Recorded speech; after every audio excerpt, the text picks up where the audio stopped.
Welcome to the BattleHawk BlastCast, a weekly podcast where we discuss BattleHawk players, game recaps, and XFL news. I'm your host, Stone, and with me is my co-host, Travis. How's it going today, Stone? Hey, great to see you. Good to see you too. Well, I can't because you're being blocked by this, but Well, the okay. setup here. But The people at home don't know that we are still rolling a pretty jank setup. We got some nice soundproofing in here, but there is still a slight barrier between Travis and I. there is. So it should sound better, but at the cost of me not seeing that beautiful face. Anyway, let's start out by talking about how miserable my performance was last week. You want to talk about our predictions? Well, you did predict something right last week, and that was that whatever team PJ Walker was on would win the game. And you're absolutely I do want right to stand by that prediction this week too, actually. You're standing by it again. That's probably and a safe possibly, bet. And I haven't checked the schedule this far out, but next week as well. That's fair. Yeah, so let's take a quick look at this past week's games. Of course, had 4 of them again, like usual. So the first one of the day on Saturday was the Los Angeles Wildcats going up against the New York Guardians in New York. And that one we both picked LA. Yes. And we were both wrong. Yes. Yeah. My first so wrong I pick. only caught half of that game, but it seemed like in the first half, I mean, LA was kind of putting the screws to them. I guess New York came back in the second. So I didn't catch a lot of it. What actually happened was New York, I don't really know how they won this game. I didn't rewatch it, and I'm looking over the stats while I was looking over it earlier, and I have no clue how New York won this game. So they had they got a field goal. They were up 3-0 in the first. LA scored a touchdown to make it 6-3 at the end of the first, and then New York did all the scoring in the second quarter. They kicked another field goal. They scored a touchdown and had a 2-point conversion and got 14. Went up 14-6. They really did nothing offensively other than their running back Victor had 82 yards rushing. That was a decent day. They didn't start Matt McGloin. He was hurt this week. Yes. They started Perez. They did start Perez, and he had a decent game, but I mean, he only had 150 yards and a touchdown. Yeah. No really wide receivers stood out.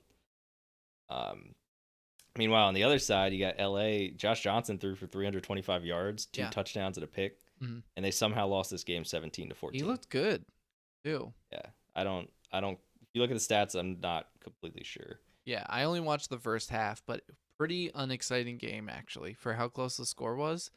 Just really wasn't doing anything for me. Yeah, there wasn't a lot. One interesting stat to throw out though is that LA threw the ball 40 times and only ran it 13. Wow.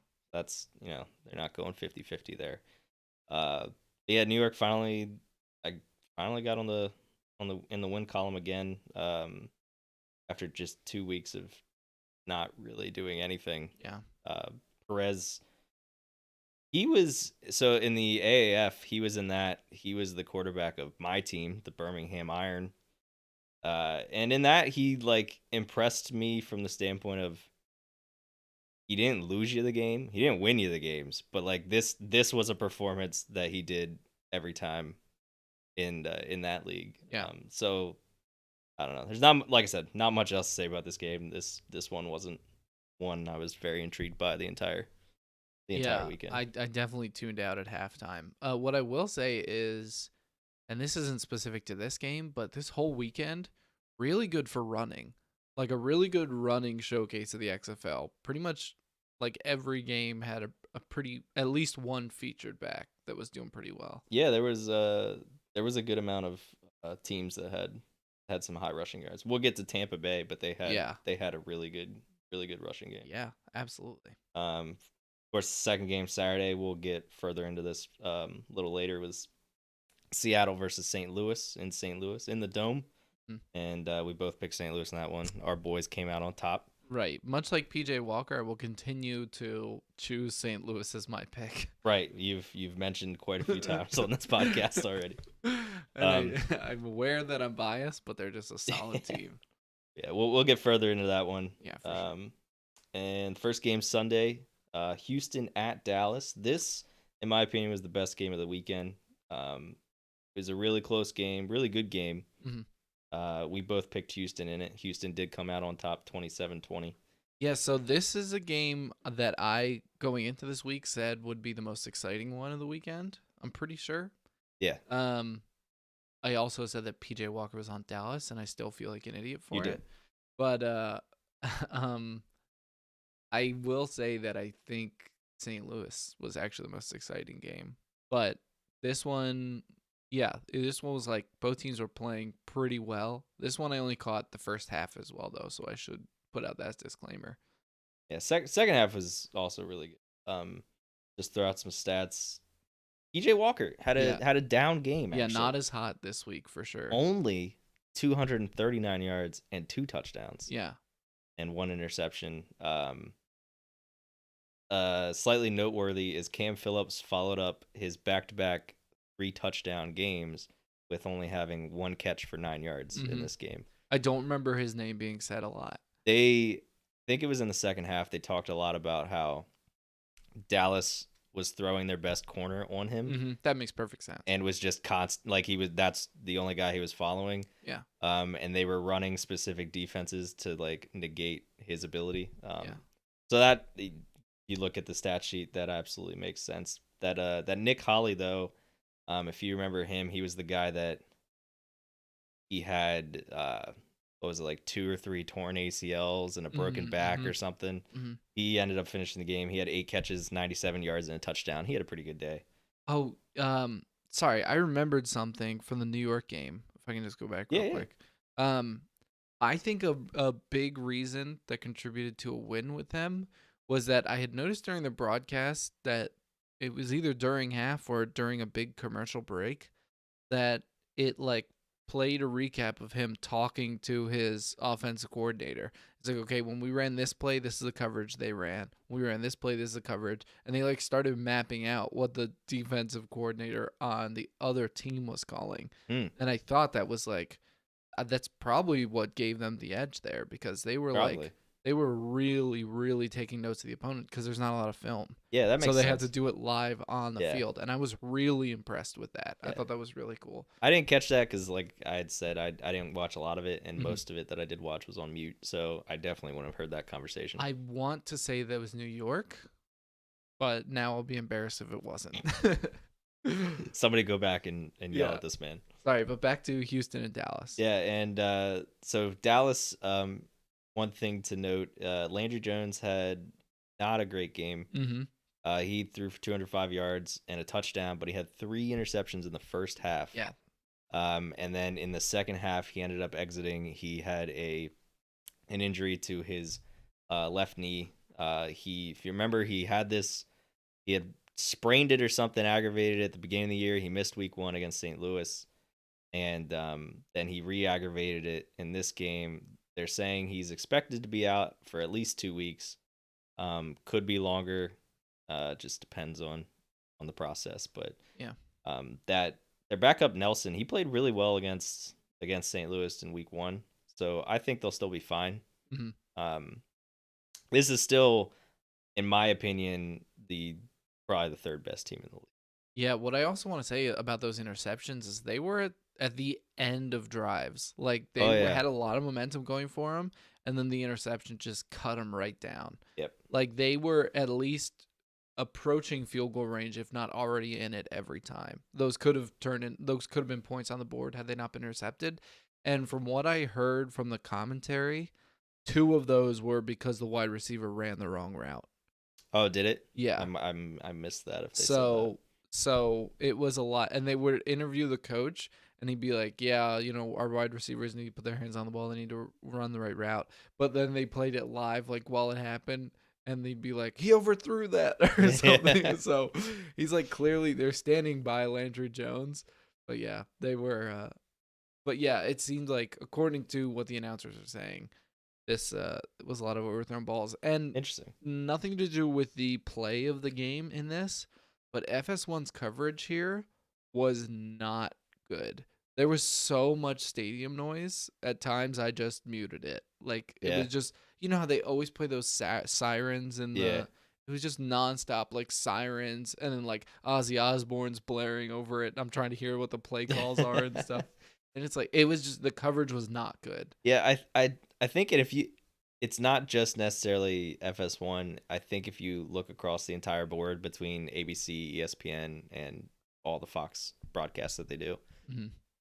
it seems like they're still trying to figure out how exactly they want, like how they're doing the audio for, because you can hear the quarterback, you can hear the Yeah. coaches, not to mention sometimes the quarterback's mics or the are being played over the speakers in the Which I stadiums, like. which is Actually, very I interesting. really like it. There was a case in the St. Louis game where the mics for the one ref, he kept flipping it on and off Yeah. as they were like trying to do other mics. So sometimes you couldn't hear it, sometimes you could. At one point, his mic was like cutting in and out, and then he flipped it back on and was like, "Hey, was my mic cutting in and out there?" And everybody in the stadium. Everybody in the stadium heard it. Yeah, but I still think they're just trying to figure out how they want to, because it's so much more audio than they're used to with NFL broadcasts. 100%. I see your point entirely, and I definitely tend to agree. But this particular coverage, it was probably just the stadium. They didn't really have a That's booth, possible. but it was definitely coming Yeah. from the announcers. Yeah. Like, I think it was just like the booth was open.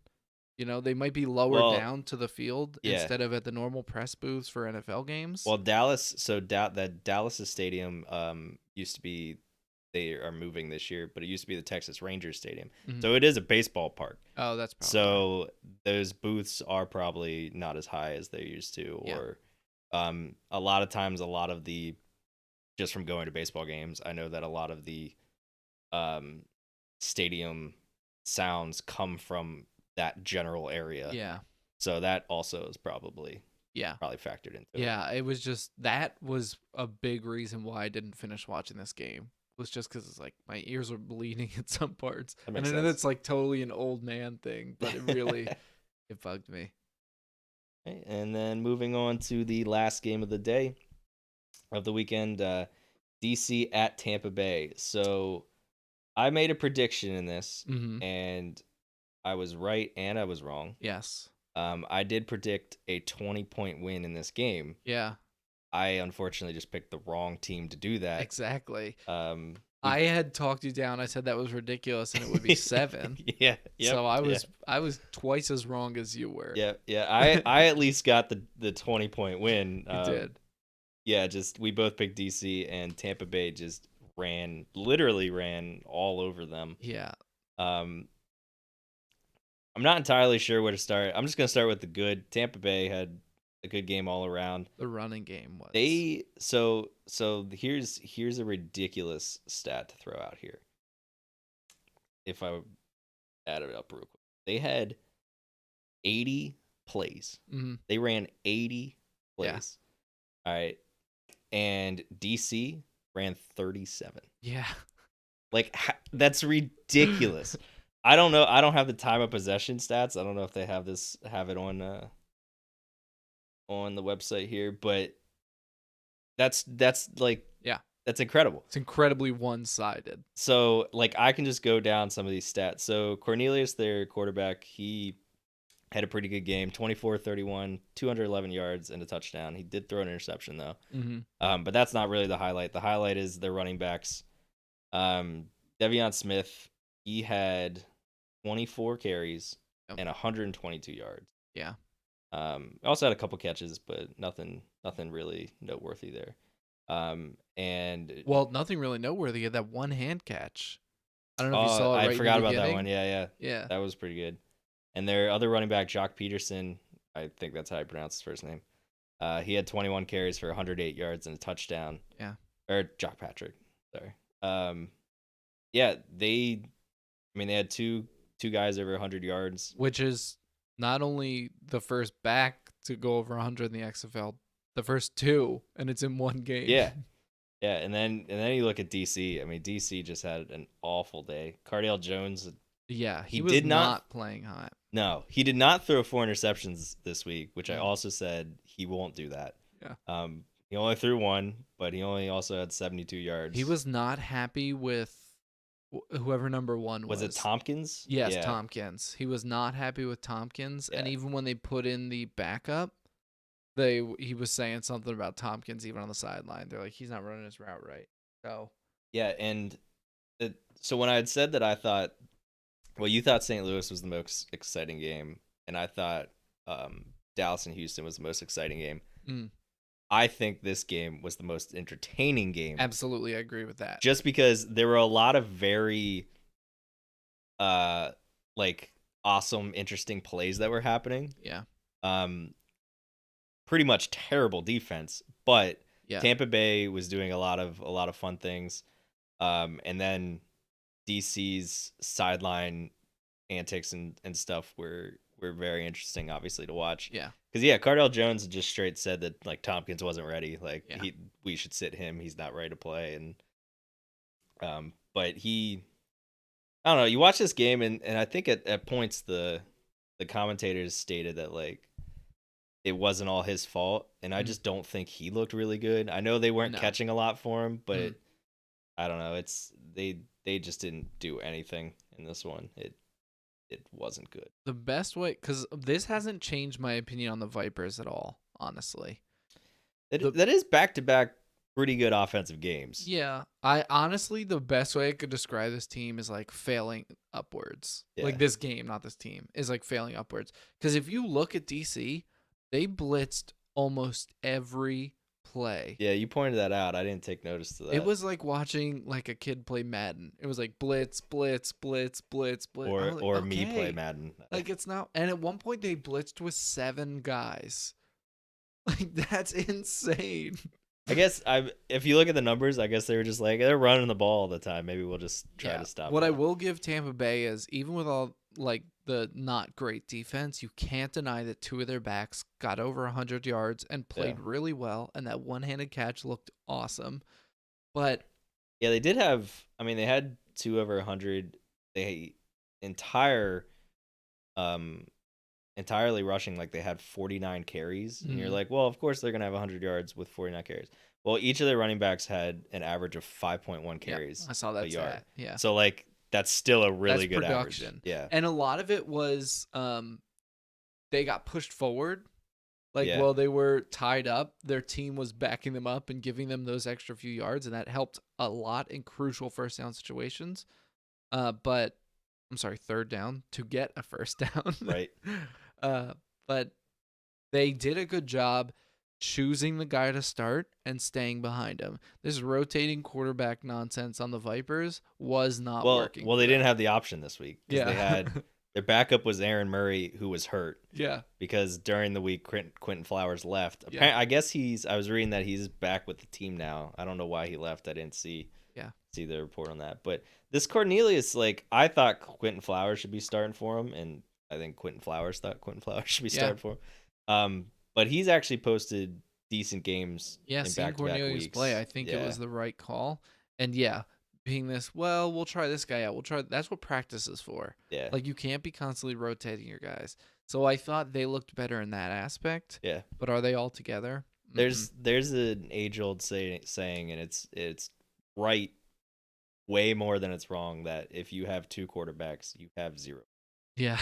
And it sounds funny, but it's absolutely true. Like usually when you see teams rotating quarterbacks like they are, they're not doing well. Yeah. Not necessarily that the quarterbacks aren't doing well. It's just that the team isn't, because it's if one of them's doing good and they take them out and put another guy in, it's just killing. Let them play. If they're hot, don't take them out. Right. You know. Absolutely agree. Yeah. That was killing them. So the fact that they're now like getting ironed out, I'm into it, you know. But my opinion of the Vipers has not changed much. Yeah, this is a classic thing of like, oh wow, they've played really well the last 2 weeks. Let me pick them this week, and then they're gonna throw out a 0 on it. But I think they're better than I thought. I deliberated on it, but my opinion has not changed. Yeah. So if we recap the week, we were both 2-2 this week. That puts me at 6-2, and you have 5-3, sir. Yeah, taking the well, lead. also we can say it. Like I lose points for saying PJ Walker was on Dallas. You don't lose points as far as the scoreboard goes, but I mean, in my head, yes. Yeah, all your credibility is lost, Stone. Yeah. So let's take a quick look at the standings real fast, just to see what everything shapes up to look like. Oh yeah. So after 4 weeks, we look at the East Division. The BattleHawks, our mighty BattleHawks, are there at first place at 3-1.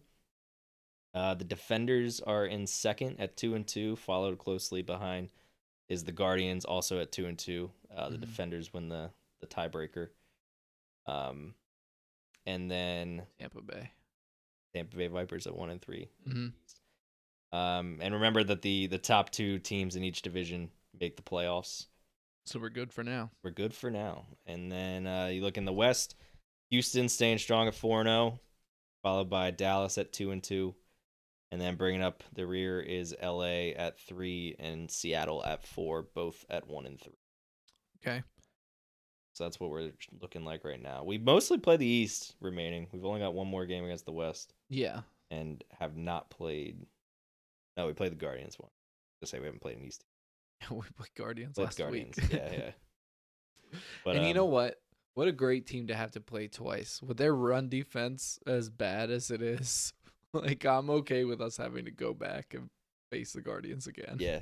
I think it's pretty clear through the first 4 weeks that like Houston and St. Louis are definitely above the rest of the competition. I think St. Louis works so well because they're solid on both sides of the ball. Right. When our defense is on the field, I'm never sweating. You know, I don't love our pass defense, but everything clicks. Robinson's a good safety. Like we have a good safety, but that doesn't make up all of our cornerbacks. You know. Yeah. Houston's a different type of team. Like I feel like Houston is just gonna go in there and slugfest with anybody and just try to score as many more points. Whereas, I feel like St. Louis is definitely a better all-around team. But you throw PJ Walker out there, and the way he's playing right now, he could score 40 and beat you, like without a doubt. And I mean, Houston built their team around that, as evidenced by everyone as a wide receiver. Yeah, and they're the only two teams that just really haven't thrown up like a flop yet. I mean, I guess Dallas hasn't really either. Dallas's only 2 losses were to Houston and St. Louis. Yeah. And St. Louis's only loss was to Houston, and that was a really close game. But like every other team just has at least thrown up one game where it's just like, what was that? Yeah. And I'm a little upset we won't get a rematch against Houston because I know this is like such a fanboy thing, but I do maintain like that penalty killed us. Like we got screwed by that no call. Yeah. No, we did. I think I genuinely believe that we would have won that game. The way we were playing, I think. Yeah.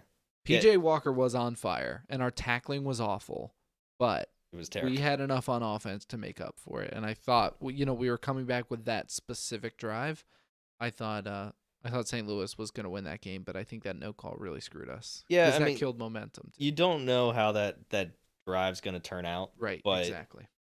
But yeah, we were definitely moving, and we were at the 50, and I mean it hurts you. But that's football. That's sports in general. Yeah.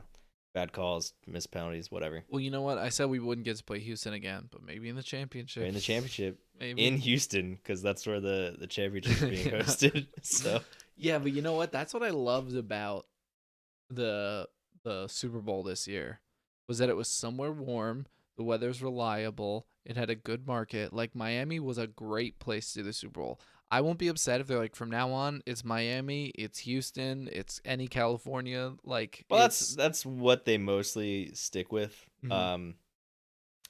They have like a revolving like 4 cities that, like New Orleans, Miami, Tampa, that usually host it. And then like if you get a new stadium, you get to host one. Yeah, like that's. I think there's one in California that's coming up when that new stadium's built. Yeah, they did Atlanta. Yeah, Atlanta, Houston, a couple times. I think they did one in Dallas, but I don't think they've done it since. I'm sure when they built their stadium. Yeah, because like I said, when you build one, you get one. But I don't think they've done one since, which is interesting. I wonder what the deal there is.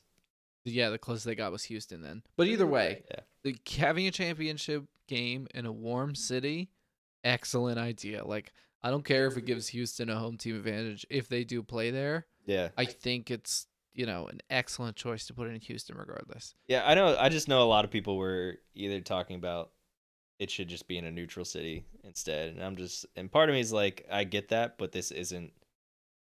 It's also not the NFL. Yeah, what market do they have?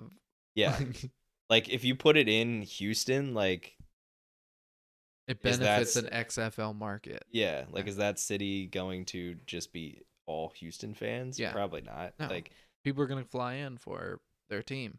Yeah, I don't know. I don't think it's that big a deal. Like if you put the Super Bowl in like New England, with the Patriots playing, like clearly every single person there is going to be a Patriots fan. Yeah, right. Without a doubt. So like obviously that's a home field advantage. I just don't know if it is yet in week 1 or season 1 of the XFL. Yeah. I don't know if it's all that these big teams of are a new. Yeah. I just don't think it's that big of a deal. Yeah. I don't think any one person stadium feels like they're home yet, except I would really make an argument for St. Louis just because the crowd is like, they're acting like they've been there forever. Absolutely. Like, Seattle week 1 or not week they 1, had good but numbers. Seattle's first week they did really well. Numbers. They dropped in week 2, but yeah. But we talked briefly how St. Louis said they're opening up the top tier of the dome for the next one. So that should be interesting. I got an email about it. They're like, start buying tickets. They start at like $30. Gotta get in now. Cool. And let's talk about the game. The game, the one that matters.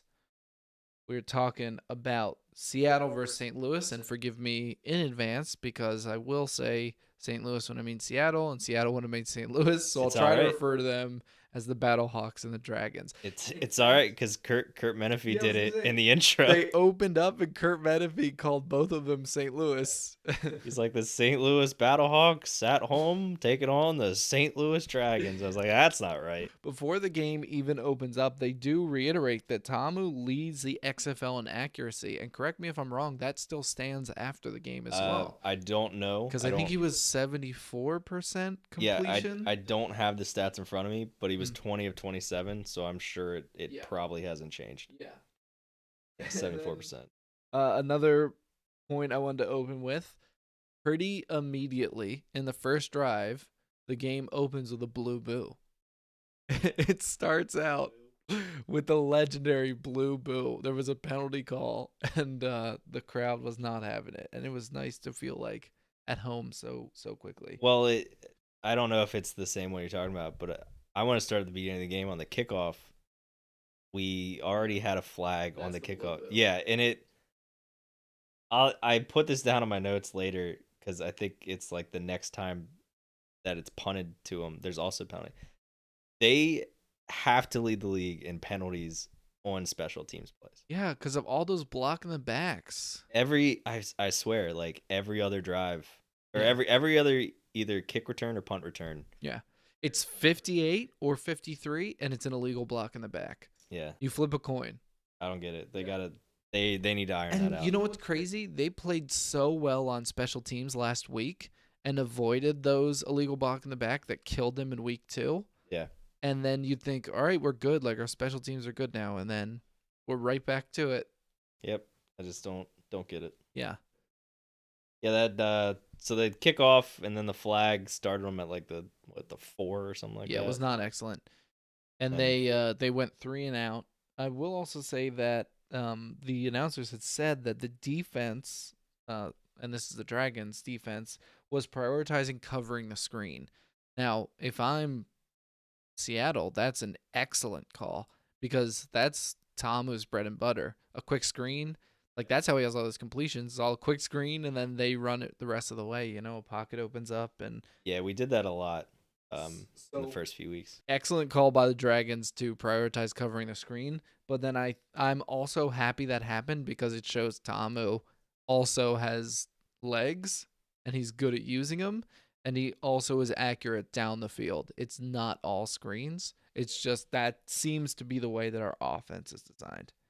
I think it's and it's pretty clear that it's a run first type of offense Yeah. that then quick passes. It's a lot of RPOs, Yeah. without a doubt. In the beginning of the game, I also noted that Ta'amu's not sliding on his runs. Remember they said last week that they were coaching him a lot, that he has to give himself up? Yeah. He shoulder hit somebody in the very beginning. I did put this in my notes, but I had it later that I remembered that they were talking about how much they want him to slide, and I was like, in this game, he is noticeably not sliding because he was taking a lot of hits. Yeah, he was. They probably talked more about it to him, but he was barreling in there a lot, just taking a lot of shots, and on top of he was also getting hit. I think more in this game, at least more that I noticed in this game than in previous. Yeah. He was taking a lot of shots in the pocket after throwing passes too.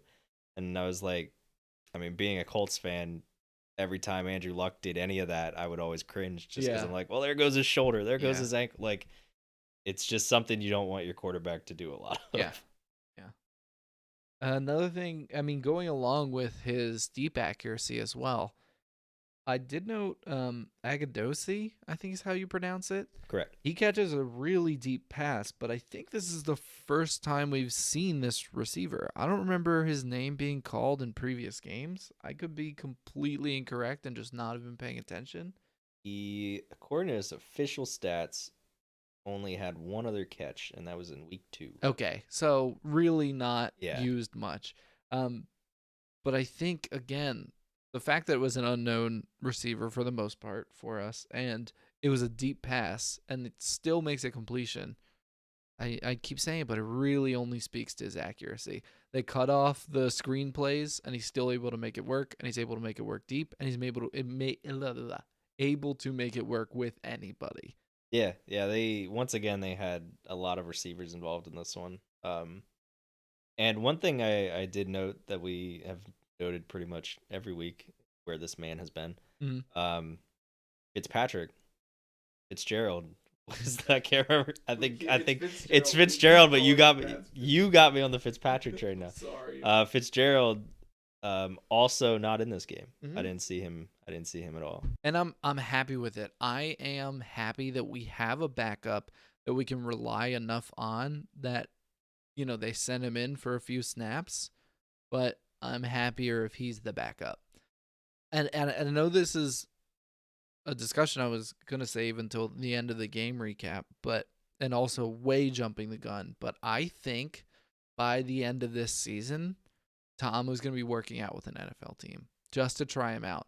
The way he's looking right now with these first 4 weeks has been like nothing but class.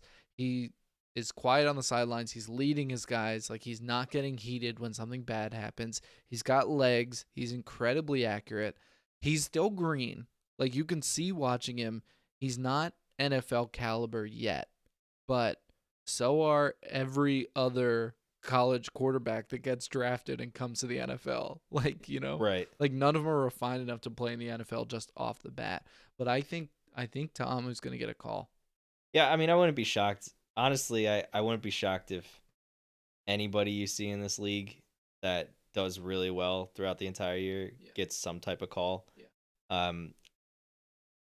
Although I know that's not what they essentially want the league to be, is a like minor league system. I think at least at the beginning it's going to be. And I think it lends credibility to the league. I think it does. If people know, hey, the NFL is looking at the XFL, and if your team performs, then you're going to get a call. I think that incentivizes people to come from college to the XFL. It legitimizes people that may be out of the NFL for a while trying to get back in. As an example, but not a player of this caliber, Dez Bryant. I don't think a Dez Bryant-esque player would drop down to the XFL to try to get more footage to get back into the NFL. But I think when we have a league that is pulling people up like that, it legitimizes people of that caliber to maybe consider coming to the league. And then that gets people to play harder. If you know that your team's going to get looked at more because you're winning, then you're going to go all out on winning. Yeah. I think it is really positive to have people call up to the NFL, and the talent won't just dry out. For every NFL job that an XFL player would take, that bumps another guy off the practice squad to come to the XFL from an NFL play, to come to the XFL to prove himself and get his way back into the NFL. Yeah, I'd agree with most of that. It definitely works. Like it's definitely a revolving door like that, where if somebody for somebody to get onto a team, somebody has to get off of the team. So yeah, I could see that's, and I think we talked last week, maybe this week before, that this league's gonna be as good as the players make it, and that's it. Just depends if you get it. If you got a guy who's like on the edge of an NFL team, Mm-hmm. and they're like, you know what, screw this, I want to play, and they come down to the XFL Mm-hmm. and try to work as hard as they can to play, win, and but in their ultimate goal is to get to the NFL. Like I just think that's a win for the XFL. Yeah. You just want guys playing their hardest Mm-hmm. because that's gonna make the games more exciting. That's gonna make the games themselves seem legitimate. Like if you just have guys that are just half-assing it and taking a paycheck, then that's gonna show, and it's gonna look like the Pro Bowl. Yeah. And it's Without just a not gonna doubt. be good. Yeah, and I mean, how many players do they have that were cut from the NFL in some way, shape, or form that started in the XFL? I think it was a little over 100 that they then divided up between 8 different teams. Yeah, I'm not sure on the number, but I mean, I think a very good chunk of these players are. And I know, again, I'm aware of my bias, and I know it's ridiculous to say that Tomu could play in the NFL right now. I'm not saying that he could start right now. But once he gets a little experience in the XFL, I think he is like the exact sweet spot player that moves from the XFL to the NFL. Yeah. He's 22, he's young, he's got enough footage, he's leading a team, he's showing himself on the sideline as much as he's showing himself in the game with this all access. And I think that's what NFL teams want to see. Is this guy coachable? Does this guy go off the hinge? Is he smart? Was it looking like his interactions with a coach? You get all of that information. If I'm an NFL scout, half of my job is done for me just watching on a weekend. Yeah. No, I definitely think what helps him is that he does seem like a leader already. Mm-hmm. Um I was gonna wait to get to this in the game, but at some point Seattle's starting quarterback, Brandon Silvers, he gets benched. And every time they show him on the sideline, he is not around a single person. That happened with Cardale Jones as well. Yeah. And it's one of those like, yeah, I get you're pissed off and you're annoyed or irritated. Cardale Jones is a little different. He knew his day was over. Yeah. So I wasn't as upset. I shouldn't say upset. I wasn't upset about any of it, but Judgmental. you know what I mean? Yeah. Like Silver's like, they even said on the broadcast, like he's standing around nobody. He's not involved. Mm-hmm. It's still like he got benched at halftime. Every time they started showing him was around like middle through third quarter. Yeah. Like you don't, at any second you could have to go back into this game 100%. and you're not gonna have any clue what's going on or like what you guys want to do. Mm-hmm. Whereas Cardale Jones, he got benched. There was like 3 minutes left, and yeah, it was pretty obvious he wasn't going back in the game. So Yeah. that made sense. But I mean, I didn't agree with the way Cardale Jones was just yelling about all of his players. Yeah. But it makes for good TV. And I remember in that game they were asking like, what is there going to be a conversation between Cardale Jones and the wide receiver? And Joey Galloway, who's the color commentator, he used to be a wide receiver, and he's like, oh, you got to believe that like Tompkins' phone is like being blown up. Yep. By his family, his friends, everybody he knows that's watching this game and saying, hey, Cardale Jones just yelled at you on national TV. Yeah. Like, you got to believe there's going to be a conversation. Yeah, that's the thing. Like, I don't know where's people's like assumption that this doesn't happen in the NFL is. We just don't see it. Right. But I think that's, again, what's great about a player like Tomu. Like, he fumbles it, he throws an interception, he really screws up the drive. He doesn't go back there and pout. He talks to his coach. He talks to the other receivers, like, how can we make this better? Like, that's what NFL people are looking for, because if he does that, all the time, then they're not going to have a problem on the bench. But yeah, all this stuff, like people yelling at each other, like quarterbacks and wide receivers not getting along, happens all the time. We just don't see it. Right. That happens all the time in any sport. Yeah, Like 100%. I played high school sports. Like Yeah. it happens then. It doesn't matter what you're doing. You could play pickup sports. It happens then. It doesn't to act like, and I've seen a lot of people go like, how can he throw his wide receiver on the bus like that? It's like, do you think like Cam Newton's never said that about somebody? Do you think Aaron Rodgers has never said that about somebody? Like I played an individual sport. Like I was in swimming. Yeah. And when we had relays, that would still happen where I had to depend on other people. Be like, okay, that guy screwed us. Like it happens everywhere in every level of sport. Yeah. It's crazy. Yeah. And I mean, I've played baseball and that happens all the time. It's just like, what is that guy doing? Like everybody has to bat. Yeah. So everybody's responsible. Yeah. Same thing with football. Yeah. And I'm not naive to think Yeah. nobody's ever said it about me, because I'm sure they have. Mhm. Like it's a thing that happens. Trust me, they do. Oh, I know. But like it's a thing that happens, and it's in the context of the game. Mm.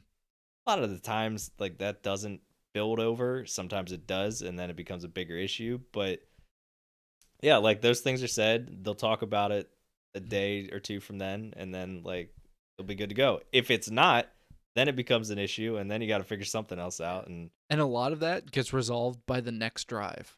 You know, you a hashed lot of times, out. Just hey, you ran the wrong route. Yeah. Fix it on this one. Okay, good. We're on to the next thing. You know. Yeah.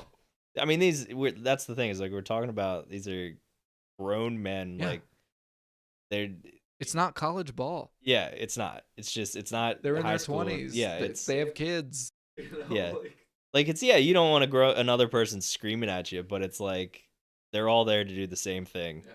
So they get it. Right. When you're losing, they're losing too. When you're winning, they're winning too. Everybody's got different moods, but, you know, having people to rally around and, like, understanding that these interactions are micro interactions of their day and their time together, I think is as important. I don't know how we got off the topic of the BattleHawks game, but I talked about Ta'amu being a great leader, and then we talked about the exact opposite. Yep. Everybody that's not. Sorry. All right. We didn't even get to the first touchdown. 6:37 remaining in the first. Pearson L gets a touchdown after a great fake run. Yeah, this was a nice pass. Just a fake RPO, or not a fake RPO. It was an RPO. He faked the handoff and threw it to Pearson L, who was slaying across the middle, and then he just ran the rest of the way for a touchdown. He killed it. Yeah, it was a nice play. Just a step or two ahead of his defender, and he broke out. He went from just a normal first down to, hey, I'm gonna pull points out of this. We go for 2 points, and guess what? Complete to Lucas. The curse is officially obliterated. Now we have two in a row. They did throw out a stat of St. Louis's point conversions that I jotted down. So they were 0 for 3 from 1, and they were 1 of 6 from 2. And then they went and got this, and officially 2 for 6. 2 for 7. Sorry. Yeah, 2 for 7. So they're 2 of 10. They're 20% on all conversions at this point in time. Yeah, so that puts us up 8-0. I also noted here the Dragons look like a team uniform from a Gatorade commercial. Your thoughts? I've never thought about it. But now that you say it, you're not wrong. I know that I've seen a Gatorade commercial where it's been like 2 Gatorade style uniforms against each other, and this looks like the away team for a Gatorade commercial. Like the white middle with the orange band and then the green outline. That's fair. Yeah. I could see it. That is an unimportant note, but I did note it and wanted to get your snap reaction on that. I still like, although I hate their logo, for some reason I think it looks really good on their helmet. It looks like some clip art. Yeah, but I think it looks really good on the white helmet. Yeah. But other than that, I think it's a very generic dragon. Yeah, they don't have great uniform. Okay, look. Choose the green or choose the navy blue, but don't do green and blue. Or they have like a green and then navy blue, and then they have like a darker green. Yeah. In it as well. Yeah. And it's like there's so much. And then they got orange. Yeah, the green and the orange looks great. The dark blue and the orange looks great. Don't put the blue and the green together. What are you doing? I think they were trying to go like No one ever had this uniform. Seahawks-esque, and a little bit of blue and green. That's but fair. like, yeah, but the thing with the Seahawks is they contrast so much. Like they have a super light green and a super dark blue. Like that looks fine, but whatever. yeah, I don't know. We're getting hung up on these uniforms, but still, they look silly. I mean, I think most of the uniforms are fine. Yeah, especially I know I said it before, but those BattleHawk, that blue looks I so do pristine. really like. Yeah. It might sound a little biased, but I do really like the BattleHawks blue. Well, I can like I always talk about it, but the Guardians away uniforms that like smoke gray. The gray I looks love really good. having the away uniform that isn't quite white. Yeah, it was weird. I used to hate the Vipers because I wasn't a big fan of like the light green on the dark green. Yeah. And for some reason The one started they getting played used in to this it. weekend looked really good. Yeah. Was that the one they played in before? Well, the previous weekend when they were home, but their road ones are just white. Okay. And it's just very I don't know generic. why. The first time I saw their home uniforms, I thought of those lime Tostitos bags. Right. Because that's exactly I think what you they look mentioned that. like. But then when they played this weekend, I was like, actually not have bad. Well, Vipers. that's what I mean. Is like when I first saw them, like I wasn't into it, and then watching again this week, I was like, these aren't terrible. Yeah. These are actually kind of good, I think. Yeah, and then defenders are red. Okay. Theirs are just generic Yeah. red and white, and yeah. Houston's aren't bad. The Wildcats away The black are decent. No, the away. The it's white, but it has red and orange. Oh, okay. Yeah. Yeah, those aren't bad. I mean, I like their blacks too. I hate the striping on them though. Mm. Striping's like thick and then comes down to like claws, but it's Okay, cool. We talked about uniforms. we're hitting all the tracks today. Hey, who are your favorite uniforms? Let us know. Let us know in the comments. Not a lot happens for the rest of the first.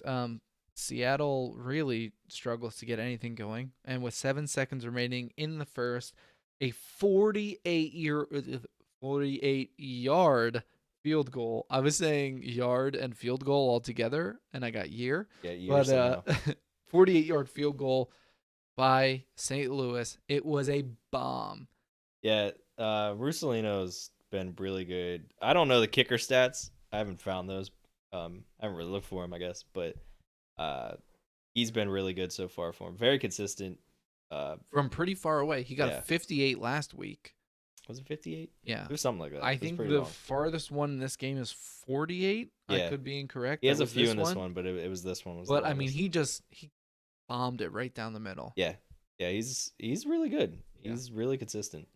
So this put us up 11-0. And I know we said it a few weeks ago, but like good kicking in a league meant to completely obliterate the kick, like St. Louis kills it on kicking.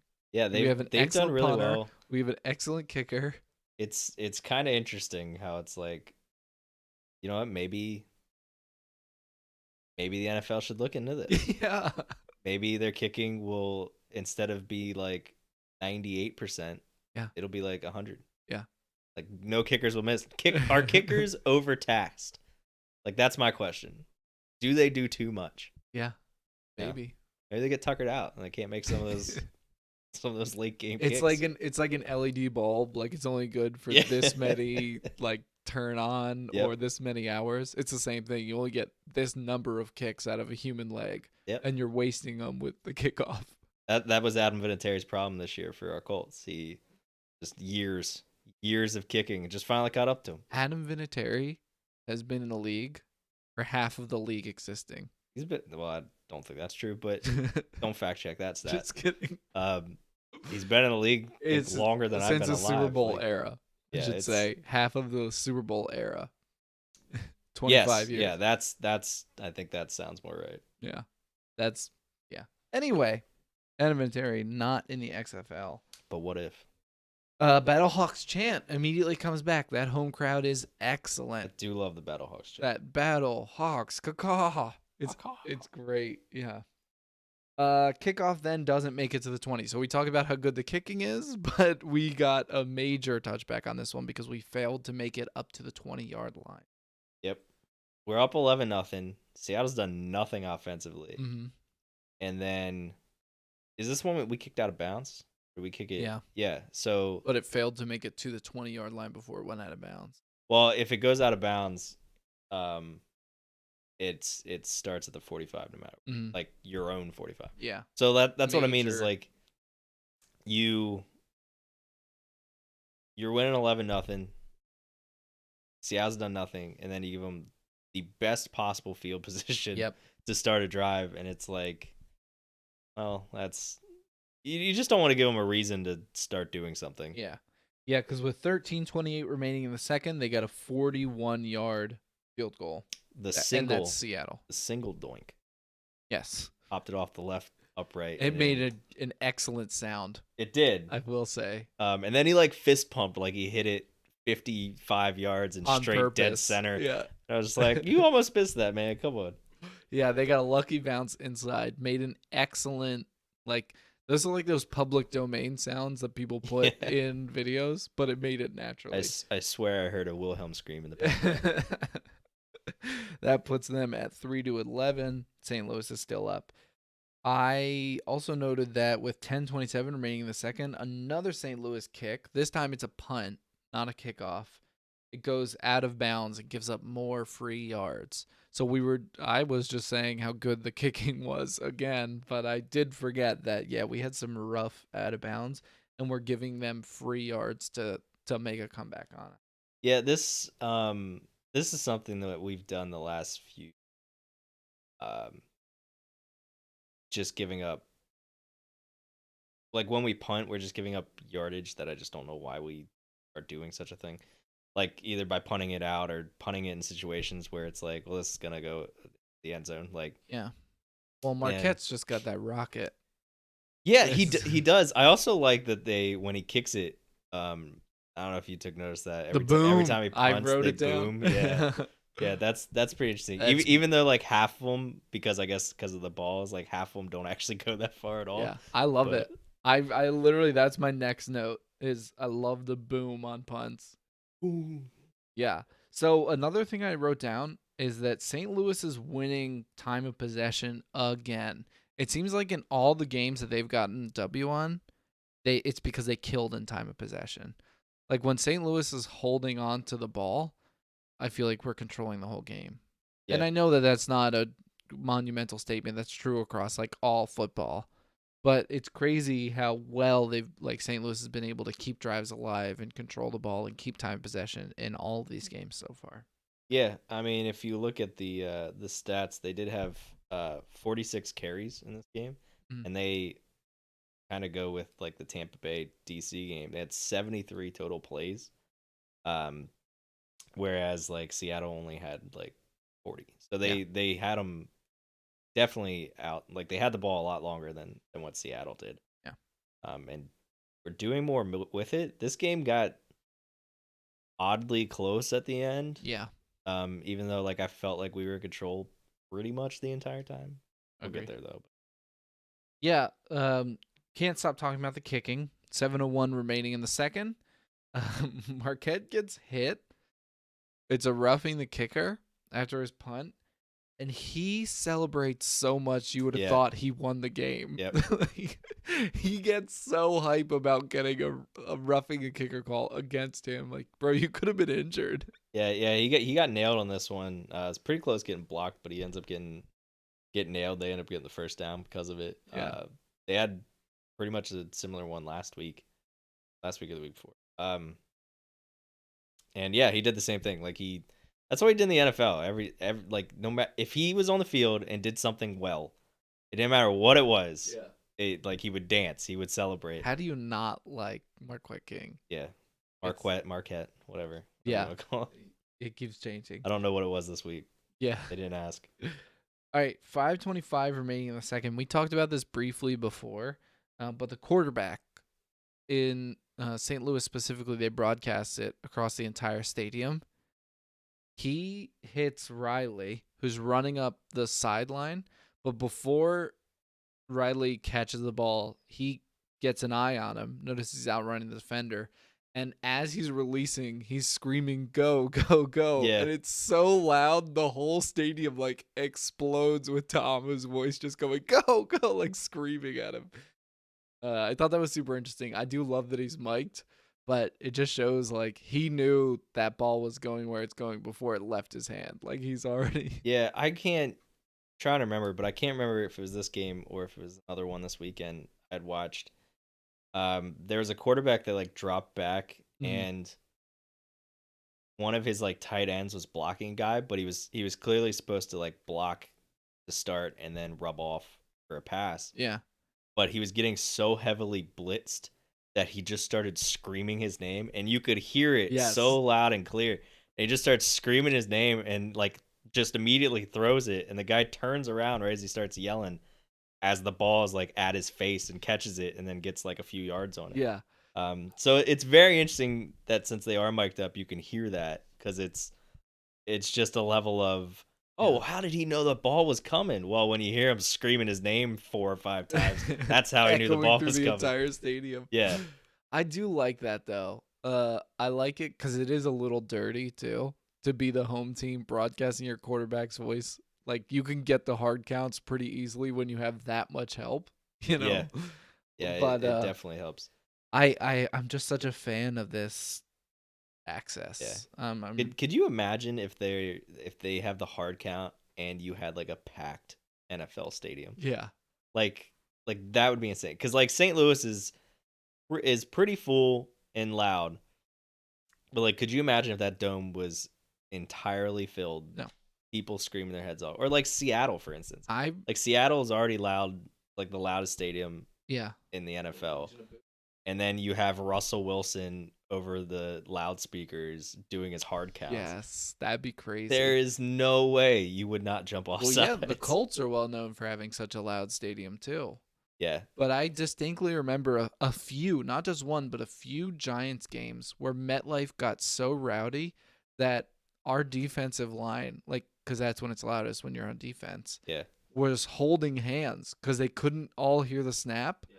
So like they had to like hold hands. So when one guy moved, they all knew to move. Yeah, there's neat little tricks and stuff you do to that. I know Kansas City the one time like they got so loud, or maybe this was Seattle as well. They got so loud that they like ruptured, or not ruptured. Yes. They were like on like a They register on the Richter yeah, scale. registered on the Richter scale. Yeah. And it was like that's how loud these stadiums are getting. Yeah. And then you add over a loudspeaker cadence. Yeah, and it's like you pointed out Russell Wilson specifically, like that. He's got a good one too. Fire. Yeah. Like when you think of it, Aaron Rodgers is like the number one, but Well, Russell I Wilson's said up there. I said Russell Wilson just because of Seattle and being in Seattle, but like he actually has known to be one of the better ones.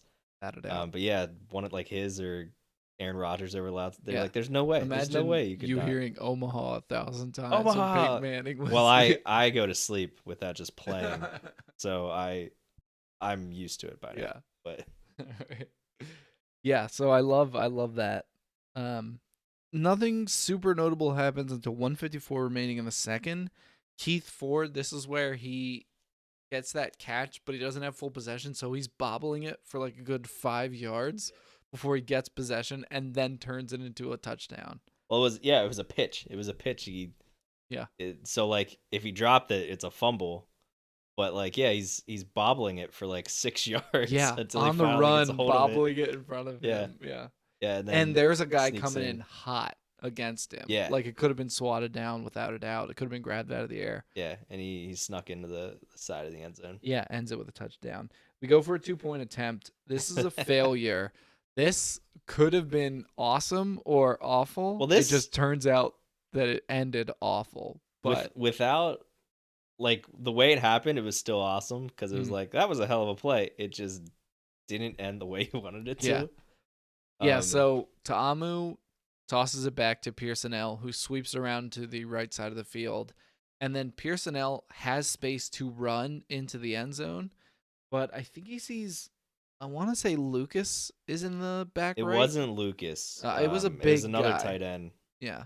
I don't remember who it was. It was a big receiver. Yeah. But he had outrun his coverage, so he puts it in the back corner. He throws it to the back corner so that he can get it. Clearly not designed to be that way, but as like a B option, the pass was there. And Well, Pearsonell, no, I think I'm pretty sure that's the A option. And it just happened there was nobody in front of him that he easily could have ran it in. Oh, I thought it was designed to just be a sweep. No, I think it was designed to throw it, and he was because after this happened, like you saw sideline reaction from This is Hayes. the best. Yeah, this is why I wrote this down. And I think the reason he threw it was because that was the play, and he was like, well, he's open, I'm gonna throw it. Yeah. When though in reality he could have easily ran it in. Yeah. Because he was, what was it, like 10 yards, but there was nobody near. It wasn't 10 because they only went for a 2. Well, he was back. He was back behind the line of at like scrimmage. the 10. Yeah, I'd say 8.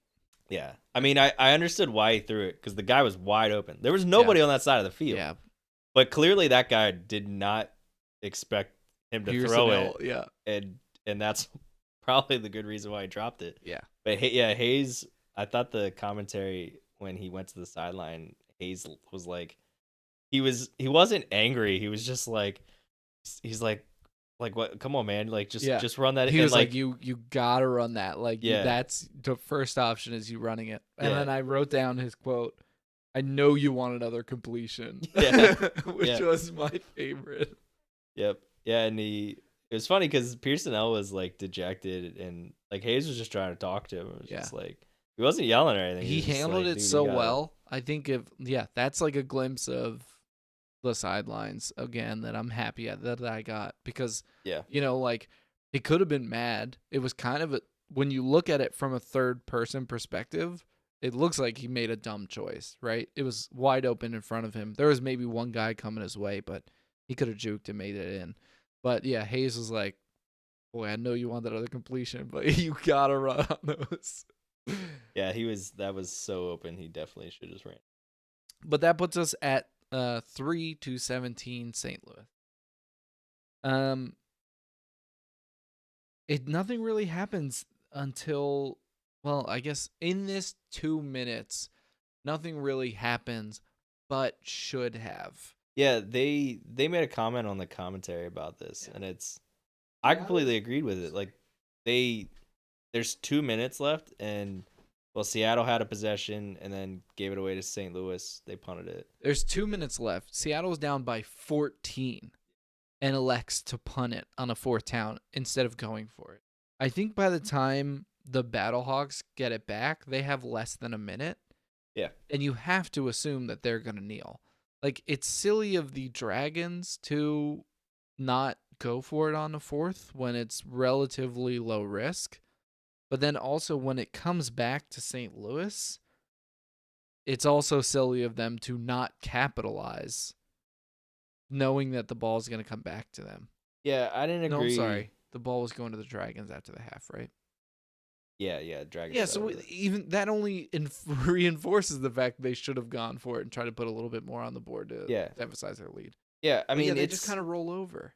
I don't necessarily agree with it just because the way the timing rules are, they're made for like a minute left in a half or the game is like an eternity. The way these timing rules are set up, absolutely. That's like it's a similar way in college, but it's actually better in the XFL. Like in college, if you get a first down, that play clock stops and like you just have an eternity to run a play, and that's what makes it even better in the XFL, that like you don't even need a first down. It does that every single play. It doesn't matter what happens. Yeah. So like the entire playbook's open, the entire field's open, and a minute left in a half is just so much time. Yeah. To do something. Playing the way they were, at least end it with a field goal. I don't know. It seems silly to just kind of roll over on it. Yeah. When you could have had at least 3 more points on the board. Yeah, and Seattle had it. They were 4th and 3 inside like St. Louis's territory. Yeah. They weren't very far in it, but like I don't know. Yeah, they just kind of rolled over. Yeah. And they could have done something. And the Dragons as well. They should have gone for it on that 4th down. Like I don't feel like, St. Louis would have had a huge upper hand if they had failed to convert. Yeah. No, I'd agree. I mean, maybe they were looking at it how we are, though, that like a minute's so much time, like giving it to them midfield. Yeah. Probably not a great idea. Yeah, but when you're down 14 and you're going to get the ball back in the second half anyway. Yeah, I mean, if they kick a field goal, you're down 17. Like that's still a 2-possession game in the way the XFL works. Yeah. Anyway, halftime ends. BJ Daniels comes out, and he's starting the second half for Seattle. Yeah, he replaced Silvers. I did recognize this guy. He was in the NFL for a little, and then I looked him up. He actually won a Super Bowl with Seattle years back there. Wow. I don't know how I recognized him. Just I guess over years of randomly watching Not many like BJs. preseason games. Whoa. Um, but this podcast is PG Stone. Come on. I'm just saying, there's not a lot of BJs in the league. Right. That will move on. But yeah, he played pretty well. Which is what I was scared about. Yeah. Silvers, after watching Silvers the first 3 weeks, I did not think he did anything remotely special. And this guy stepped in and immediately started moving the ball. Daniel starts out really hot. He's got a few successful runs. He's hitting his receivers every time. Granted, 2 of them failed to catch it, but he is literally hitting their hands, you know? And when he's running against the other team, just like we were saying with Tamu in the beginning, like he's giving them the shoulder. He's not sliding, like he's actually pushing for more yards. Yeah, he had quite a few nice like juke moves too in this game. Yeah.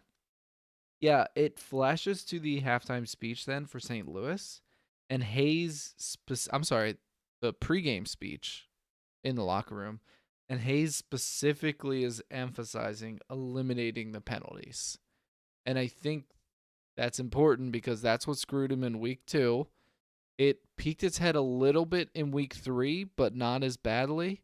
But then they started out the game with the block in the back here. Our penalties were not as bad as they normally are, but they're still not exactly where we want them. Yeah, I think we gave up 35 yards up to this point, maybe 30. I'm not 100% sure. Yeah, I still think it's the weakest point of the team so far. Our secondary.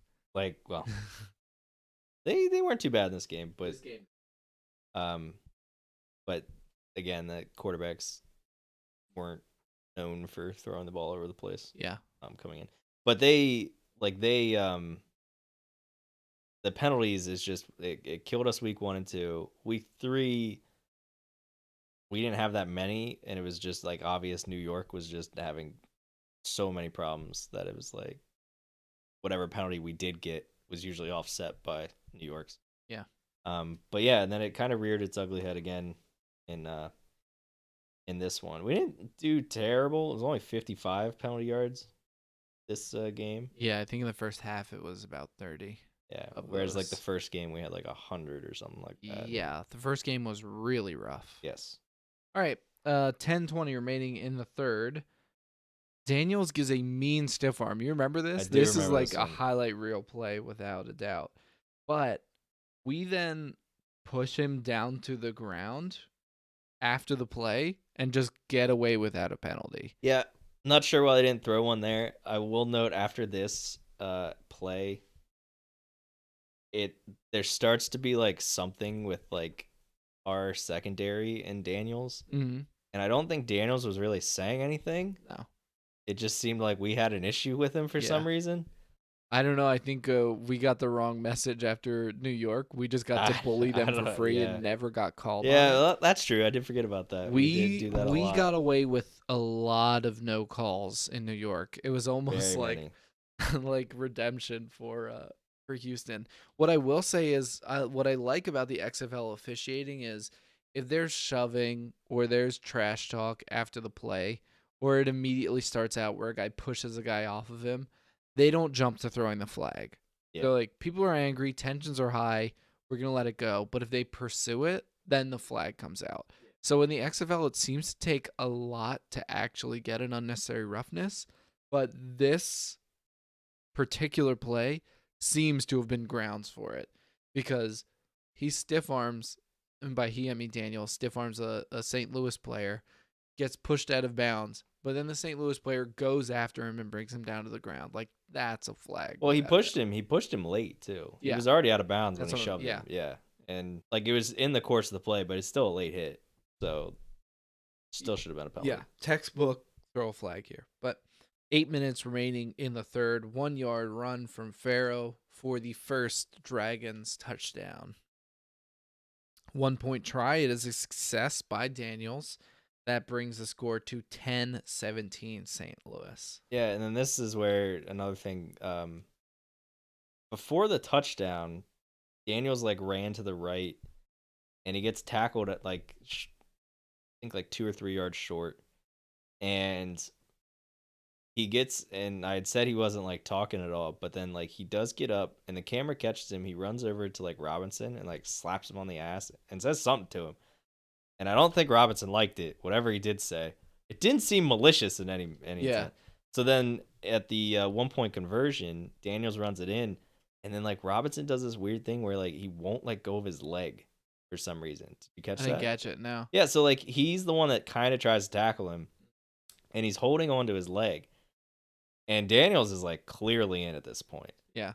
Like I mean, his whole body's in and on the ground. Yeah. And like Robinson will not let go of his leg. And then finally, like Daniel tries to stand up. Robinson's still holding on to it.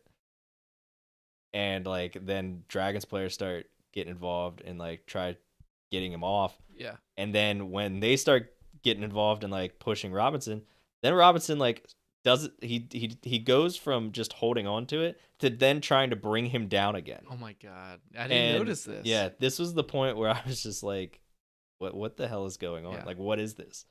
And there's another move with Robinson later that I'll touch on, but like, I just didn't understand what he was doing. Yeah. Like he noted clearly the effectiveness of the wheelbarrow attack from last week. right, but Tried to bring this it was back. not it.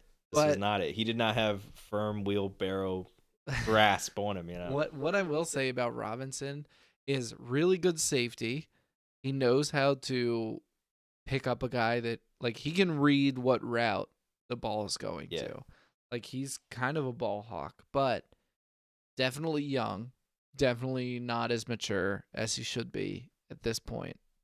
Like this is professional ball now. Like it's no Yeah. longer college ball. And I know that he skipped out on it, but sometimes his age shows because he was one of the people definitely instigating last week. And you saying that, I'm not surprised. Yeah, he like because he went to West Virginia, and I don't think I brought this up when we were actually talking about him like a week or two ago. But I mean, the reason he left initially was that he got kicked off the team for some reason. Mm. And instead of trying to just go somewhere else, that's why he came to the XFL. Yeah. So like, I don't know what the reason is or was, but obviously there's some sort of I wouldn't be issues there. surprised if it's maturity. Yeah, I mean, the kid's still young too. Like Yeah. this should be his junior year, Yeah. junior season. So, yeah, I think Tom, who's actually older than somebody, he's older than this kid. Yeah. So Who is good, but yeah, he needs to keep his nose clean. yeah, All right. 4:55 remaining in the third. Ta'amu fakes a run that actually fakes out a blitzer, and instead of picking up the actual runner, he goes after Ta'amu and turns that play into positive yards. yeah. I Yeah, it thought was that a nice was play. awesome because like Ta'amu sees the guy coming and commits so hard to this fake run, it pulls the guy off the actual runner. I thought it was great. Yeah, that was a good one. I do actually quickly want to go back to Sure. the Sorry. Robinson. I forgot about it. I was looking down my notes. So they got a 15-yard penalty on the kickoff. Okay. For Robinson, like right. he got in I like remember he this got like penalty. 2 penalties during it, but Yeah. they could only enforce one. Somebody else also got one or something. So Seattle's coach Jim Zorn was actually like really upset about this. Yes. Because Not the only one this week, by the way. I didn't catch another one. Yes. Didn't see that. But this is something I think the league, I don't know if they will take a look at it. They should though. Yeah. The way like the kickoff rules are set up is really nice and interesting. I really like them. But the problem is when you put a 15-yard penalty on it, the only thing that changes is where the kicker actually kicks it from. Yeah. So the kicker was kicking it from the 50, and from the 50, then he has to put it within the 20 and the goal line. Yeah. It's like other than that, nothing changes. It doesn't really penalize the team that got the penalty. Not at all. So I don't know exactly how you change that. Enforce it wherever they end. I don't Like know. wherever they receive the ball, and force it there. Makes it more Then- serious. I don't know. or you like keep it the same, but maybe you bring like the line closer. Maybe I don't know. That's true. You do Yeah, that because that's at like the move the 35. line back toward the receiver more. That way they have less of a chance to Yeah. actually break. That's a good call. But yes, this is a second game it happened on. I don't know for sure. I want to say it was DC that had an issue with it because they even called a timeout specifically to discuss it with the officials, and they burned one of their timeouts. But yes, this is something that is now affecting multiple games, and I hope the league looks at it, and I do hope they make a rule change midway. Yeah, I mean it's not like it's a make or break It's type not of killer, deal. but now I can tell my guys like, okay, rough them up a little bit on this. Like it's Yeah. not gonna hurt There's us. nothing You like know? if they get the conversion, like obviously if they don't get the conversion, well then they get to retry it. But Yeah. like if they do get it and then you do a penalty, like there's no Low there's no risk, hurt. high reward. Yeah, I don't Yeah. know. Like obviously you don't want to be like, gotta go in there and Yeah. fuck them I up. know. You know, like Nobody's gonna tell your team to do that. yeah, but it's like if something like that does happen, and obviously it has, like there is no penalty for it. Like in the NFL, you do that at the like you make the kick at the 50, and then the guy puts it into the 10th row of the seats, and like Yeah. that's that. Then it's a touchback. Where I don't know, maybe you do something where like you keep it the same, but like if there's a penalty, maybe it's just like NFL touchback rules. I don't know. Yeah, what do you think? Well, listeners, Yeah. what are your opinions? Because this is the first time I'm hearing it, so I don't have anything concrete, but maybe we'll talk about it next week. Yeah, I thought a little bit about it, but these are the only ideas I thought of. Just because Yeah. I was like, I don't know, I just really don't know what you would But do. I do hope we see at least like a tweet or something that says like we're reviewing this Yeah, rule. yeah, I would hope that they at least say we're taking action. You yeah. know? I don't think that they'll do anything about it until the end of the year, because the second they start changing rules in the middle of the season, people are gonna be like, well, you told us you weren't gonna do that because that's what the first XFL did. Oh, did they? Yeah, they were changing rules every Oh week. no, I remember the old XFL. I'm Yeah. saying, did they say they wouldn't do it? I That don't well, remember that seeing was like one of the things they were like, Okay. this isn't gonna be gimmicky. This is gonna be like, so I think they would do like what the NFL does and just wait till the end of the year and then review it. Or just be like, hey, owners of the teams, let's have an emergency vote. And then just like shift it to the team owners, be like, oh yeah, well they all wanted it, so I guess we have to. You know? No. Except in this case, the XFL owns all the teams. Right. I mean like the GMs. You know what I mean? Yeah, I got you. Either way, all right. Good call out. Moving on though. 101 remaining in the third. 38-yard field goal by St. Louis that puts it at 10-20. St. Louis. 30 seconds remaining in the third. Seattle gets a 57-yard gain because the secondary moves to attack Daniels and leaves the receiver with no coverage. Yep. I Yeah, think it's a nice this catch. helps emphasize that Daniels is the right call. This dude has legs. He was completing some pretty big passes, but also there's no footage on him. They didn't know how to cover him. So, they're getting baited into going after him, and then, it backs off the receivers and Yeah. Yeah, I think it's pretty clear that like a reason he did so well was that he also is very elusive and can run. Yeah. And they just weren't ready for that at all. Yeah. So it was a completely different style, and I think that's why he did so well. Yeah. I don't know if you give a team a full week to prepare for him. I don't know if he'll do as well as he did. But I think you got to give him a shot over Silvers. Like Silvers has shown me nothing the first 4 weeks. I don't know. And this is the most the offense has moved the entire time. Yeah, but also it got more than one of our secondary. It tricked more than one person. Yeah. So it's like, yeah, there's no footage on him. He's really mobile. He's a double threat. But also, like, do your job a little bit. Yeah. One thing that I thought was interesting was they had 9 different receivers catch a pass in the game, and they only had 10 completions. What? So only one receiver had more than one reception. That's crazy. And that was the running back, Keith Farrell. Wow. Yeah, and he has a touchdown there as well. Yeah, so they spread the ball around. but they didn't do it a lot. Well, one person they sped the ball around to with 13-14 remaining in the third, Rodriguez, 10-yard catch for a touchdown, Seattle. They go for a 3-point try this time. A little unnecessary Didn't understand it. because the score at this point is 16-20. If you get a 3-point, you don't even tie them. It's more difficult. And if you get a field goal after that 3-point, you're still in the lead as you would be with a 2-point. Yeah. If you get a touchdown, great. It's not as much of a lead as you would need, more than a 2-point. It seems silly that the play on this one wasn't going for a 2-point.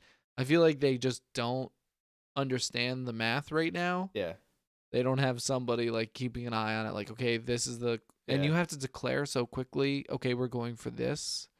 That I think, but a 3 here was not the play. A 2 It didn't make sense. A 2 was perfect. A 1 could take you to a tie. So either one of those two is a better option, but the extra 5 yards from a 2 to a 3 completely screwed them. Yeah, I didn't. I'm happy they went with it because Right. I'm a St. Louis fan, Right. but that was not the play. Yeah, and the commentators didn't really understand it either. Yeah. We talked about this last week. Like they're still trying to figure it out. Yeah. That's all it comes down to. Yeah. You're talking about guys who have been taught their entire life, and they said this in the broadcast, so I am kind of stealing it from them. But they've been taught their entire lives to count by 7s and 3s. Yeah. And now you're trying to teach them, do they go for 1? Do they go for 2? Do they go for 3? When do they do this?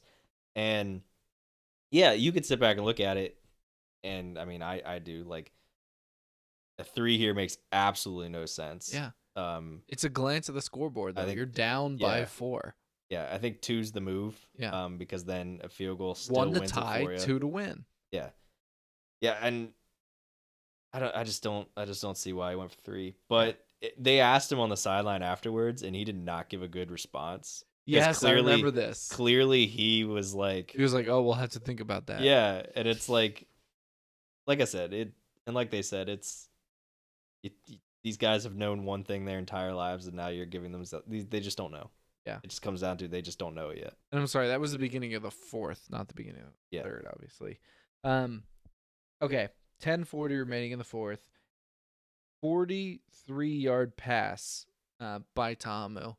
I emphasize this particular pass again because, again, it's accurate deep throw, and 43 yards was a massive gain. But it shows that even though they're covering the screen, like Ta'amu's got it, both ways. Yeah. He had a really good game this week. Yeah. Throwing and yeah. running. His family was there. He had to show off a little bit. Yeah, he was. So we had said he was 20 of 27. He had 264 and a touchdown. Yeah. He was also their leading rusher. 264 is a huge game in the XFL so far. Yeah, because the way it's played is like the style does give you more play, but not necessarily more yardage. And I want to emphasize that you said earlier, I think that you said 41 handoffs or like 41 run plays. 46. Yeah. 46. So out of the 81 plays, I think you said, or 73? Yeah. 40, let's say 43, because some of those are kneel downs. Yeah. Like 42 or 43s. Yeah, but the majority of them were running plays, and he still pulls out 260. Yeah. Like that. Yeah, because, he still threw it 27 times. And we had 63 yards rushing as well. Yeah. Just an overall good game. I will note that he was the XFL Star of the Week. First XFL Star of the Week. Always. Yeah. But I think the first week it was PJ Walker. The second week it also might have been PJ Walker, and then last week I believe was Cam Phillips. Yeah, there's no way it wasn't PJ Walker against St. Louis. Yeah, that sidearm touchdown alone got him in there. I think it was him the first 2 weeks, and then Cam Phillips week 3. So this was the first St. Louis Star of the Week, Star of the Week that doesn't play in the city of Houston. Yeah. A good weekend. Well, this drive works out well for us because 8:12 remaining in the 4th, a 25-yard field goal for St. Louis. So it's not exactly a touchdown, but it expands our lead after they made a really silly decision. It's now 16-23 St. Louis. 7:32 remaining in the 4th, poor tackling results in a Daniels first down. I mean, it's sad to see it come back, but our tackling's still not fixed at this point. 4:16 remaining in the fourth. The crowd noise starts to explode at this point. It's loud. Calls aren't getting through properly. Like, this is the home crowd you want. And it climaxes on this play with an interception for St. Louis. Yep, Will Hill getting the interception again, and Game ball, too. game ball, and then Robinson got a stupid penalty on it again for extracurricular activities. Yeah. I just think after that Daniels thing, like, he was pissed off or something. But something either way, happened. this one put the game away. But really, honestly, if this hadn't turned into an interception, I think there's a really good chance this could have resulted in a tie or a Seattle lead. Granted, we would have had plenty of time to come back, but it's only 16-23 at the end of this drive. Yeah, Daniels was moving the ball really well. Yeah. Ever since he was in, they were moving the ball. Yeah. I was definitely worried that they would end up at least scoring a touchdown. I thought they were going to end this one with 6. I didn't think they were going to be able to get the extra point. Because they'd randomly go for 3 again. For yeah. no reason. Something like that. I legitimately believed that. Yeah. But that is the interesting thing about a 7-point game, is that, like, it feels safer than a 7-point game in the NFL. Yeah. Just because it's like, well, they still need to get the conversion. Where the NFL, you just assume they're gonna. Yeah, I always go to the bathroom on the extra kick.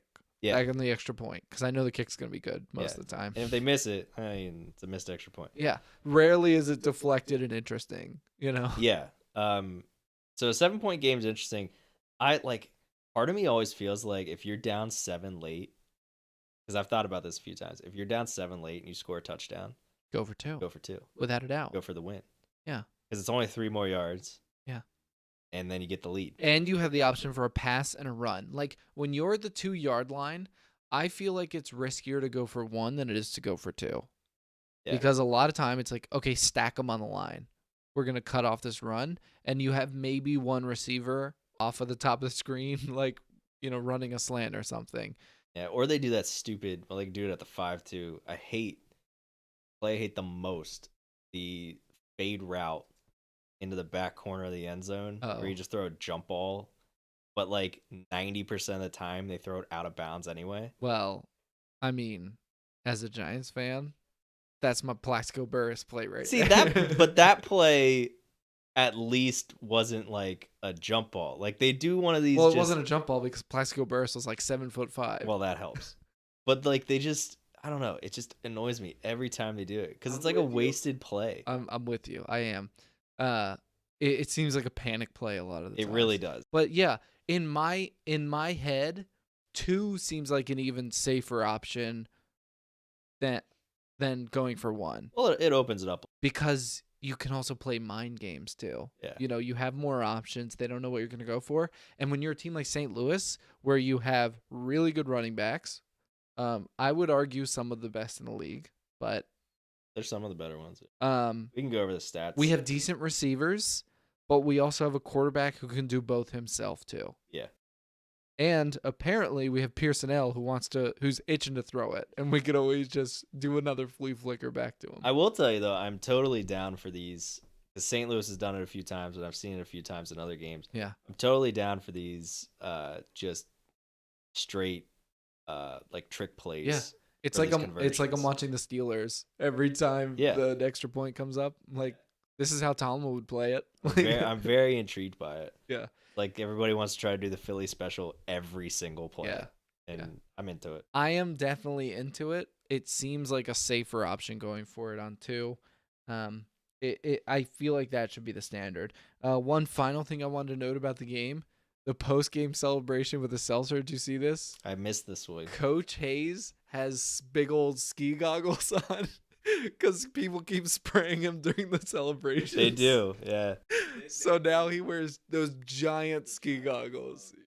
Yeah, because he was always trying to give, like, like post game talks, and then they just interrupt him and just shoot Bud Light seltzer. So this everywhere. time he was wearing ski goggles, and when they started shaking him up, he just like went toward the players and was like, "All right, I'm ready for bring it you on." now." Yeah. That's hilarious. I'll have to look that one up. Anything else That's to funny. say on the game as a final thought? On the game, not really. We kind of got sidetracked with our NFL discussion, like getting Little pulled bit. up time. and the uniforms, but No, I think it was really well played. Like I said, once Daniels came in, it got tighter than I expected it to. Yeah.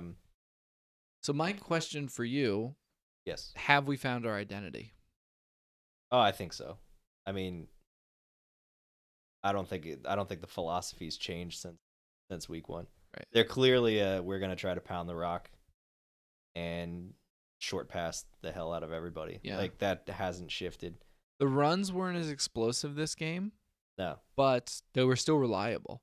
Yeah, this was definitely I don't know about the totals, but it definitely seemed like it was I say our worst running game, but we still had like over 100 yards. Tom, who had like 60, 63, and the other backs only had in the 20s. Yeah. So like it wasn't a good running game. But like the opposite of last week, where like Tom, who didn't have to do anything, and his stats weren't great. Well, this week he just had a hell of a game, and they didn't have to run the ball. What I will say is, as a pack, I think they are like the best unit out there. I think they are the team that they're working on offense, they're working on defense, and both sides are like completely unified. They know exactly what their goal is. They have their game plan down pat. Like, I do think for that reason, I think they're the safest, most consistent team in the XFL right now. I don't know if I could call them the best team, but I could make an argument that they could possibly be the best team out there. I'd call them the best team. Okay, yeah, team specifically. Yeah, I call them the best team. Period. Yeah, because I still think like Houston needs an off day to beat them. We had Houston. Yeah. If it weren't for that no call, we would be the undefeated team right now. I like if their offense is clicking on all cylinders, I don't think you can beat them. They definitely seem like they could outgun anybody. Especially some of the offenses in this league. Yeah. Look, I'm excited that we get to play DC twice. I'm excited that we get to play New York twice. I'm excited we get to play Tampa twice. Yeah, the other division, although like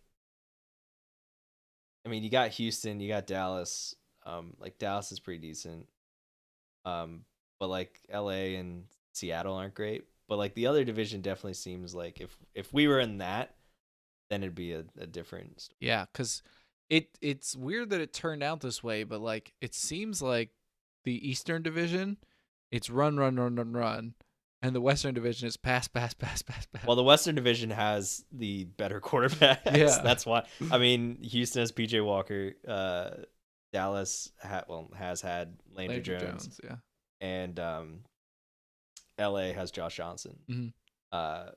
So like, I have the stats in front of me. Like, Josh Johnson and Landry Jones are 3rd and 4th in the league in passing yards, and they've played one less game than everybody else. That's crazy. Like PJ Walker has 987, Tamu has 876, and Josh Johnson has 788, and Landry Jones has 784. Yeah. So they're only 200 yards behind PJ Walker, and they've played a game less. Like they could easily have the most. What impresses me most about that stat though is, what was I just saying? The East Coast run more, and we have our guys number 2 on that list still. Even though the majority of this game was running, I'd say the majority of yardage last game was running, not number of plays. But then it was and he's still topping the charts. Yeah, he's 2nd in passing yards, and he's 5th in rushing yards. But our weakness is definitely our passing defense. If we were in the Western Division, we would have a rough time. We'd have a tough time. But that's why I think like a game against Houston, I don't think we played our best game against Houston. No, the penalties killed us. Yeah. But I still I don't think they played their best game either. And like if they were clicking, I don't think our defense could stop them. I Yeah. really don't. Yeah, I think they could definitely exploit the mismatch on that Yeah. with more than they already did. But yeah, I maintain that we could have gotten the dub there. But yeah, I'm really happy with the way St. Louis have been playing so far. They just need to eliminate again, whittle down the number of penalties a little more than they already did, and work on that secondary. Yeah, I'd agree. But all in all, good weekend. Yeah. They're in first place, which Yeah. is always good Yeah. after a weekend. They've been in first place more weeks this week than or this season. My Colts ever were. So Well, let's talk about what we think is going to happen this weekend. this coming weekend, so we'll get our picks in. So let's just start Saturday's game. Seattle Dragons, Mm-hmm. first one at Houston. Houston is 12.5-point favorites in this one. I think rightly so. Yeah. Bringing out Daniels, though, I think is a big plus for them. The guy can run it, and he's not afraid to run head on.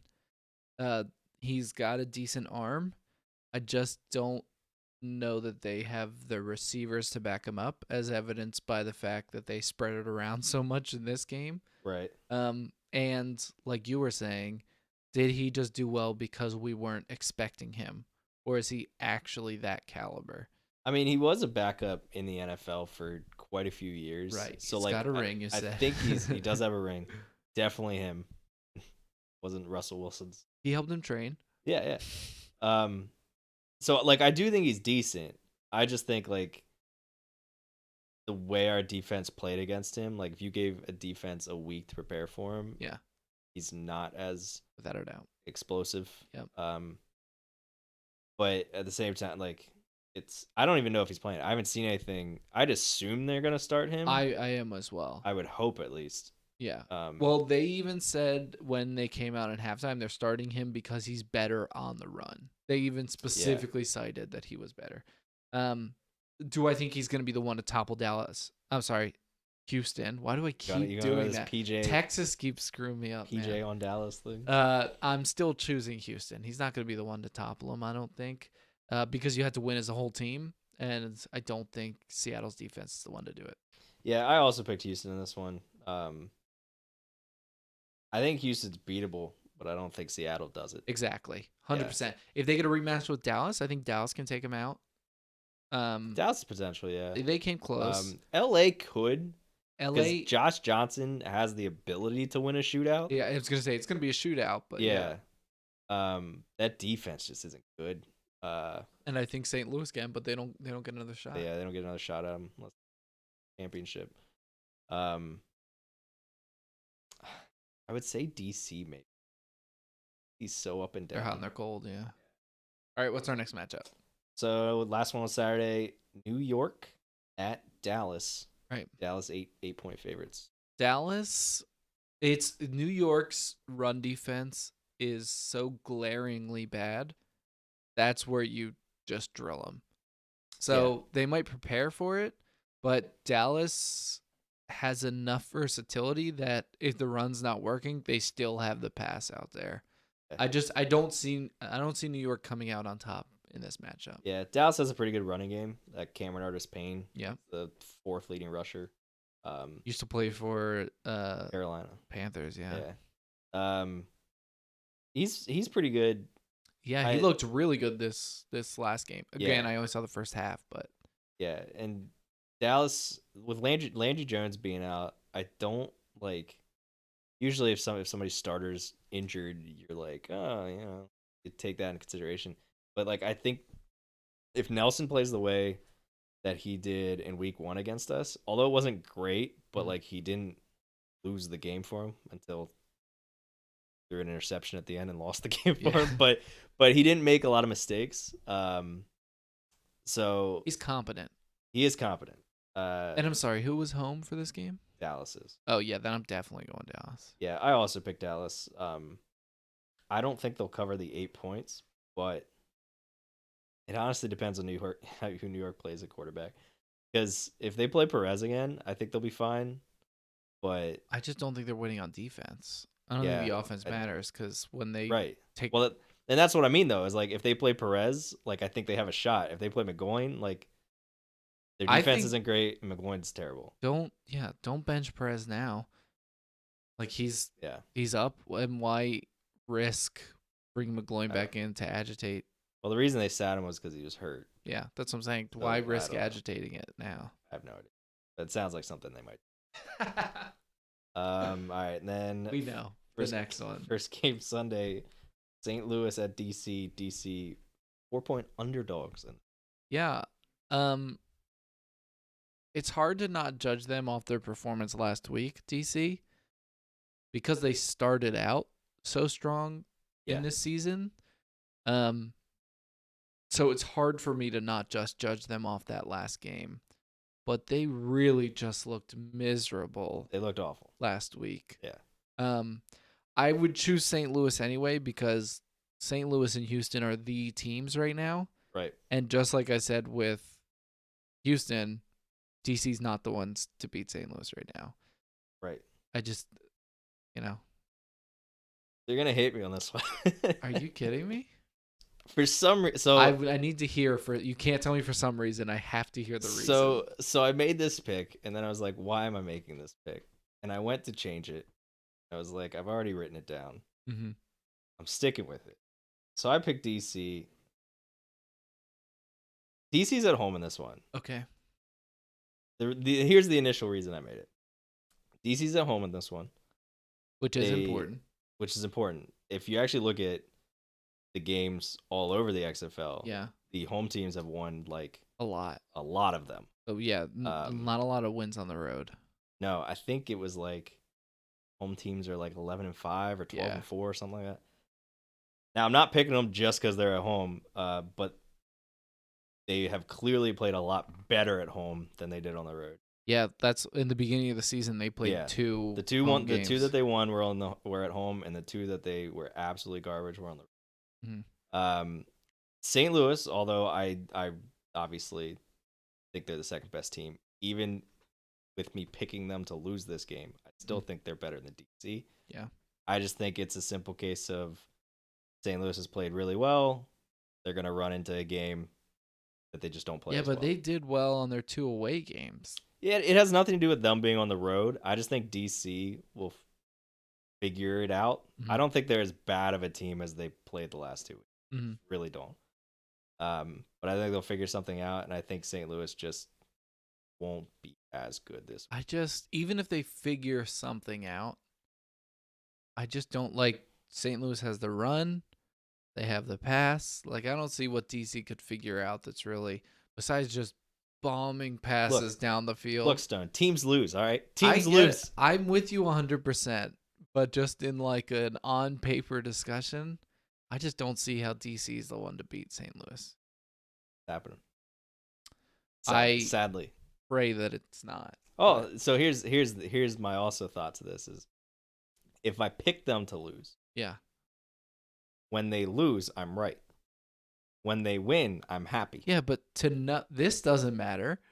This is all that matters. If you pick them to lose and you won money, I'd be like, yeah, I understand that. All right, I'll bet you $5, right? But you're already better than me at this. You have nothing to prove. Got to get the picks right, Stone. Whatever. Move on. You're making me angry now. Go to the next game. All right. Just move on. We'll just stop guessing the St. Louis game. Well, you know what? I can be realistic. I can understand when I'm just being biased, but like they're one of the best teams in the league right now. They are, but Houston's got to lose at some point. St. Louis has got to lose at some point. I know, but again, this is just not the team to do it. Teams run into losses all the time. If it was a rematch with Dallas or Houston, I'd be deliberating a little bit, but sorry, go ahead. Sorry. DC by 20. No, just kidding. I'm not going that far on that one. All right, last game on Sunday, Tampa Bay at LA. Mm-hmm. LA is currently 2-point favorites. Yeah, it's crazy that it's only 2 points. LA is figuring out their quarterback game because they're killing it right now. Somehow lost last week, even though they had like 300 more yards than New York. Yeah. I don't know how that happened. Sorry about But, that. Yeah. but Tampa Bay's figured it out the last. Well, it seems, right? Seems Like they were at home the last 2 weeks and they're on the road now. Yeah, but against DC, they just made some awful calls on defense. Yeah. So I think it made Tampa Bay look a little bit better than they already are. Yeah. I'm not going with Tampa Bay.